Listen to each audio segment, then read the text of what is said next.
नमस्कार, आप देख रहे हैं एसटीएन टुडे। मैं हूं राकेश। स्वागत है आपका हमारे खास बुलेटिन देश प्रदेश में। तीनों नए कृषि कानूनों को वापस लेने की मांग के साथ दिल्ली की सीमाओं पर डटे किसानों के आंदोलन का सोमवार को 12वां दिन है। किसानों के समर्थन में पंजाब के 30 एथलेटिक्स अवार्ड लौटाने राष्ट्रपति भवन की ओर बढ़े, लेकिन पुलिस ने उन्हें रास्ते में ही रोक दिया। भारतीय किसान यूनियन के प्रवक्ता राकेश टिकैत ने कहा है कि हम शांति से प्रदर्शन करते रहेंगे, हम आम आदमी को परेशान नहीं करना चाहते। मंगलवार को भारत बंद का समय 11 बजे से 3 बजे तक इसीलिए रखा है क्योंकि 11 बजे तक ज्यादातर लोग ऑफिस पहुंच जाते हैं और 3 बजे छुट्टी होनी शुरू हो जाती है। इससे पहले दिल्ली के मुख्यमंत्री अरविंद केजरीवाल किसानों से मिलने सिंधु बॉर्डर पहुंचे। उन्होंने कहा कि किसानों का मुद्दा और संघर्ष जायज है, हम किसानों के संघर्ष में शुरू से ही साथ रहे हैं। केंद्र सरकार और दिल्ली पुलिस ने हमसे 9 स्टेडियम को जेल बनाने की परमिशन मांगी थी। हम पर खूब दबाव बनाया गया, लेकिन हमने परमिशन नहीं दी। केंद्र सरकार चाहती थी कि किसान दिल्ली आए और उन्हें जेल में डाल दें। उत्तर प्रदेश में भी इस बंद को सफल बनाने की पुरजोर कोशिशें की जा रही है। किसानों के इस आंदोलन को तमाम विपक्षी दलों का साथ मिल रहा है। राजस्थान में सत्तारूढ़ दल कांग्रेस ने भारत बंद को अपना समर्थन दिया है और इसे सफल बनाने के लिए अपने कार्यकर्ताओं से आह्वान भी किया है।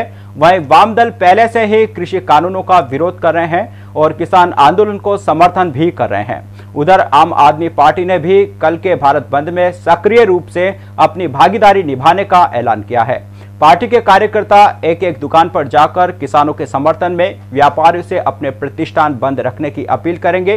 प्रदेश में ज्यादा वजूद नहीं रखने वाली शिवसेना भी किसानों के साथ है। वहीं एनडीए में शामिल राष्ट्रीय लोकतांत्रिक पार्टी भी पिछले कई दिनों से अपनी आंखें तरेर रही है। पार्टी के राष्ट्रीय संयोजक हनुमान बेनीवाल ने भारत बंद को अपना समर्थन देने का ऐलान किया है।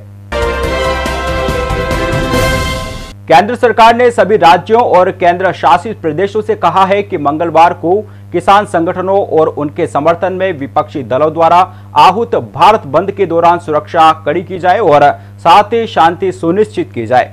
केंद्रीय गृह मंत्रालय ने कहा कि राज्य सरकार तथा केंद्र शासित प्रदेश के प्रशासकों को सुनिश्चित करना चाहिए कि कोविड-19 दिशा निर्देशों का पालन किया जाए और सामाजिक दूरी बनाए रखी जाए। गृह मंत्रालय के एक अधिकारी ने सोमवार को कहा कि राज्यों एवं केंद्र शासित प्रदेशों को बताया गया है कि भारत बंद के दौरान शांति और धैर्य बनाए रखा जाए और एहतियाती कदम उठाए जाए ताकि देश में कहीं भी अप्रिय घटना नहीं हो। भारत बंद का आह्वान किसान संगठनों ने किया है जो संसद के मानसून सत्र में लाए गए 3 कृषि कानूनों के विरोध में प्रदर्शन कर रहे हैं।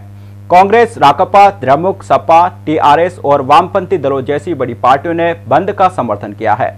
नए कृषि कानूनों के विरोध में दिल्ली के सीमावर्ती इलाकों में हजारों किसान प्रदर्शन कर रहे हैं। इनमें अधिकतर किसान पंजाब, हरियाणा और उत्तर प्रदेश के हैं। प्रदर्शनकारी किसानों की सरकार के साथ शनिवार को 5वें दौर की वार्ता के बाद भी यह बेनतीजा रही क्योंकि किसान संगठनों के नेता नए कानून को वापस लेने की अपनी मांग पर अड़े हुए हैं और हाँ या नहीं में स्पष्ट जवाब की मांग करते हुए मौन व्रत धारण किए हुए हैं। जिसके बाद केंद्र ने गतिरोध को समाप्त करने के लिए 9 दिसंबर को एक और बैठक बुलाई है। कृषि कानूनों के खिलाफ प्रदर्शन कर रहे कृषकों के समर्थन में सपा द्वारा सोमवार को पूरे उत्तर प्रदेश में आयोजित किसान यात्रा से एन पहले पार्टी मुख्यालय के इलाके को पुलिस द्वारा सील किए जाने के विरोध में धरने पर बैठे सपा अध्यक्ष अखिलेश यादव को हिरासत में ले लिया गया। अखिलेश को कन्नौज में किसान यात्रा में शामिल होना था, मगर उससे पहले ही पुलिस ने उनके घर और पार्टी दफ्तर के आसपास का इलाका अवरोधक लगाकर सील कर दिया। अखिलेश कन्नौज जाने के लिए अपने घर से निकले तो पुलिस ने उनकी गाड़ी को रोक लिया। इससे नाराज पूर्व मुख्यमंत्री अखिलेश धरने पर बैठ गए। बाद में उन्हें हिरासत में लेकर पुलिस वैन में बिठा दिया गया।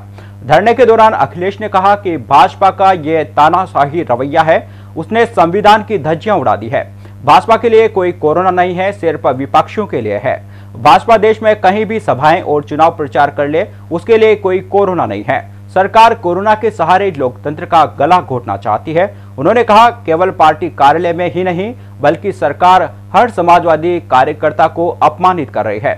हम अपने घर से निकलकर किसानों के बीच अपनी बात रखते। जिस कानून को लेकर किसान दिल्ली घेर कर बैठा है, सरकार उसे वापस क्यों नहीं ले रही है?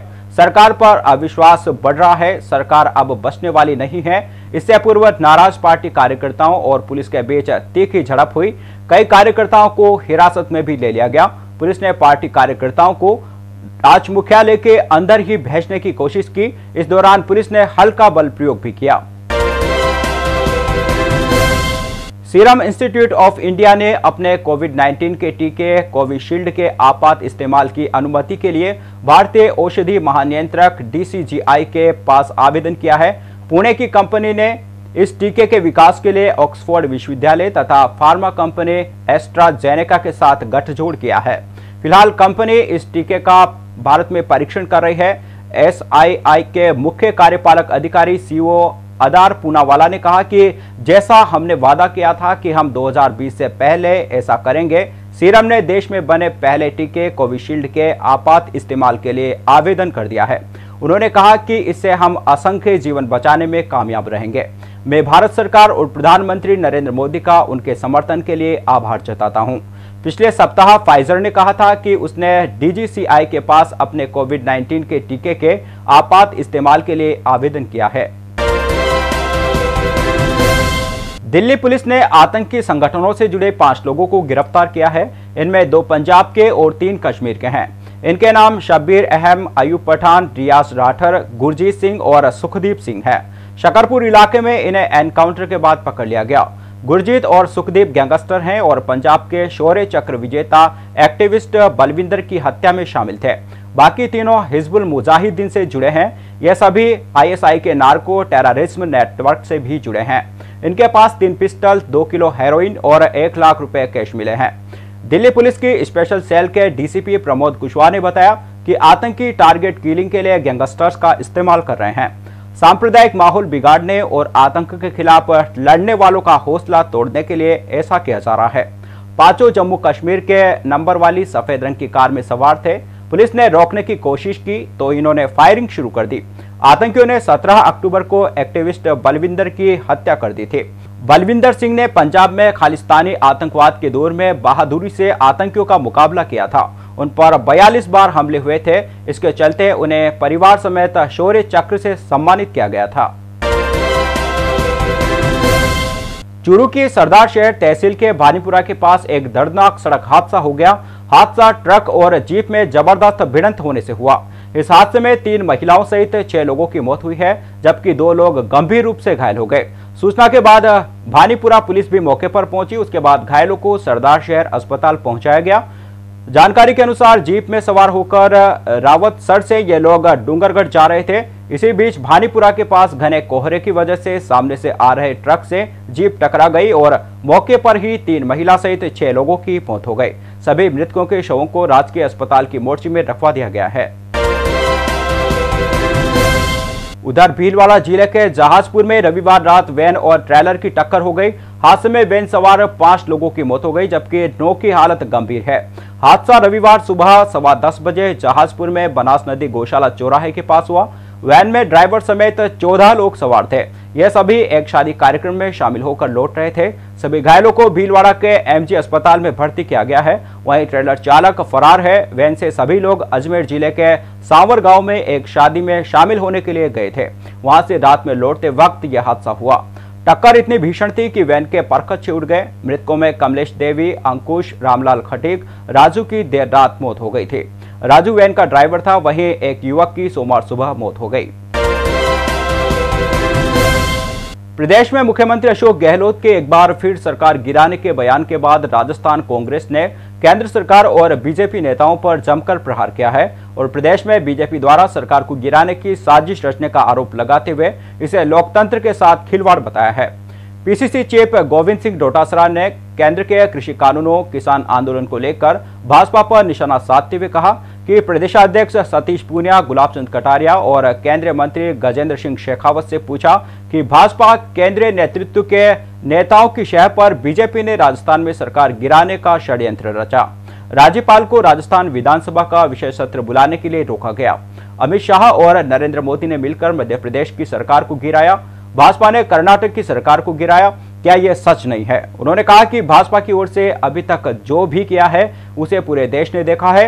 डोटासरा ने गजेंद्र सिंह के ऑडियो मामले का जिक्र करते हुए कहा कि क्या उनका ऑडियो गलत है उन्होंने कांग्रेस विधायकों को प्रलोभन देने का प्रयास किया। उन्होंने कहा कि यहां तक कि बीजेपी नेताओं ने सरकार गिराने के लिए अविश्वास प्रस्ताव लाने तक का निर्णय लिया, लेकिन इन सब के बाद भी वे सफल नहीं हो पाए। गोविंद सिंह डोटासरा ने भाजपा पर निशाना साधते हुए आगे कहा कि राजस्थान सरकार गिराने के लिए पैसों का षड्यंत्र रचा गया और विधायकों को खरीदने की कोशिश की गई, लेकिन भाजपा इन कुप्रयासों पर सफल नहीं हो पाई। उन्होंने भाजपा नेताओं पर निशाना साधते हुए कहा कि राजस्थान भाजपा के नेता बौखला गए हैं जो ये कह रहे हैं कि राजस्थान सरकार गिर जाएगी। पीसीसी चीफ डोटासरा ने कहा कि मुख्यमंत्री अशोक गहलोत ने पहले ही कहा था कि हमारे पास ऐसा कोई सबूत है जो ये साबित करने के लिए पर्याप्त है कि अमित शाह, प्रधानमंत्री नरेंद्र मोदी और भाजपा नेतृत्व ने मिलकर राजस्थान की लोकतांत्रिक रूप से चुनी हुई सरकार को गिराने का षड्यंत्र रचा। उन्होंने कहा कि अभी भी वो कह रहे हैं कि राजस्थान सरकार 6 महीने की सरकार है, लेकिन अब भाजपा नेता ही कह रहे हैं कि हम सरकार नहीं गिरा रहे। उन्होंने भाजपा को आगाह करते हुए कहा कि कांग्रेस अध्यक्ष सोनिया गांधी और राहुल गांधी के नेतृत्व में राजस्थान कांग्रेस एक है और राजस्थान सरकार 5 सालों तक चलेगी। उन्होंने कहा कि कांग्रेस भाजपा के चेहरे से नकाब हटाकर रहेगी। डोटासरा ने कहा कि अभी तो ट्रेलर आया है, पूरी पिक्चर आना बाकी है। पीसीसी चीफ गोविंद सिंह डोटासरा ने कृषि कानूनों को लेकर केंद्र सरकार पर भी हमला बोला और कहा कि सरकार कालाबाजारी को बढ़ावा देना चाहती है। उन्होंने कहा कि सरकार जो किसान की उपज पर डाका डालना चाहती है, उस इरादे को कांग्रेस कभी पूरा नहीं होने देगी।